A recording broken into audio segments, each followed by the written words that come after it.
मारूफ शायर मुनव्वर राना की बेटी और कांग्रेस लीडर फौजिया राना ने हिजाब तनाज़े को लेकर बीजेपी पर निशाना साधा। न्यूज़ 18 उर्दू से बात करते हुए फौजिया राना ने कहा कि ये सिर्फ मुस्लिम खवातीन को निशाना बनाने की साजिश है। कर्नाटक का हिजाब मामला सुलझ नहीं सका है। कल इस मुद्दे पर कर्नाटक हाईकोर्ट में सुनवाई हुई, लेकिन कोई नतीजा नहीं निकला। हमारे साथ इस पूरे मौजू पर बात करने के लिए हैं कांग्रेस की नेता फौजिया राना। महिलाओं के लिए भी आवाज़ उठाती रही हैं। फौजिया जी, जिस तरीके से यह मुद्दा सामने आया, आप क्योंकि एक मुस्लिम महिला हैं, कितना ज़रूरी है हिजाब को लेकर के एक मुस्लिम महिला को हिजाब पहनना? देखिए, हिजाब एक नाम है। कवर हर वर्ग की महिलाएं अपने आप को करती हैं। जैसे हम हिजाब से करते हैं, क्रिश्चियन औरतें स्कार्फ से करती हैं, नॉन मुस्लिम औरतें उसको घूंघट कहती हैं। तो एक पर्टिकुलर हिजाब की अगर आप बात कर रहे हैं तो अपने जिस्म को ढकने के लिए, अपने आप को ढकने के लिए बहुत ज़रूरी है कि हम अपने आप को कवर करें। तो वो ये एक जो मुद्दा बनाया जा रहा है, ये एक विशेष वर्ग को टारगेट किया जा रहा है, जबकि आप सारे वर्ग को देखें, हर आदमी अपने आप को कवर करता है। अगर आप एक हिजाब का टॉपिक ले रहे हैं तो पंजाबी जो हैं वो पगड़ी बांधते हैं, ठीक है, और उनके वहाँ की औरतें भी, आप भी जानते हैं कि गैर मुसलमान औरतें घूंघट में रहती हैं, क्रिश्चियन स्कार्फ में रहती हैं। तो एक हिजाब ही मुद्दा क्यों?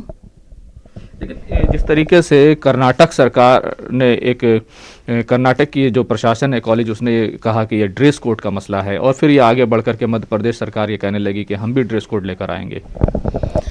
देखिए, जब से भारतीय जनता पार्टी ने अपनी राजनीति की पहल की है, जब से ये सत्ता में आए हैं, तो इन्होंने ये कोई ड्रेस कोड या पर्टिकुलर जितनी भी इनकी जो भी विचारधारा है, तो हमें नहीं लगता कि ये ड्रेस कोड बन जाएगा, बल्कि ये एक विशेष वर्ग के लिए राजनीति हो रही है, एक विशेष वर्ग को टारगेट किया जा रहा है। माननीय प्रधानमंत्री जी को भी पता होना चाहिए कि जब वो प्रधानमंत्री बनाए गए तो पूरे देश के प्रधानमंत्री बनाए गए थे, तो सारे वर्ग उनके अंडर में आते हैं। तो एक विशेष वर्ग को सामने रखकर कभी उनके खाने पर, कभी उनके पहनने पर आपत्ति क्यों? ये सरासर नाइंसाफी है। आप देश चला रहे हैं, मुल्क चला रहे हैं, अराजकता फैला के रख दी है। कई तस्वीरें कल सामने आई, खासतौर से एक मुस्लिम महिला की तस्वीर सामने आई जो एक टकराव के बाद जिसने अल्लाह अकबर का नारा लगाया। इसको आप कैसे देखती हैं?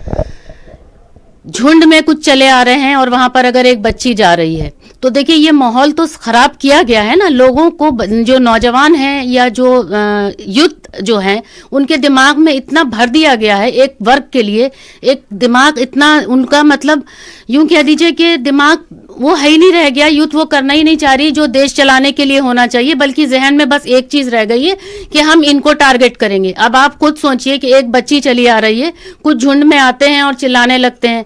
अरे जय श्री राम चिल्लाने के लिए वो बुर्का ही मिला था।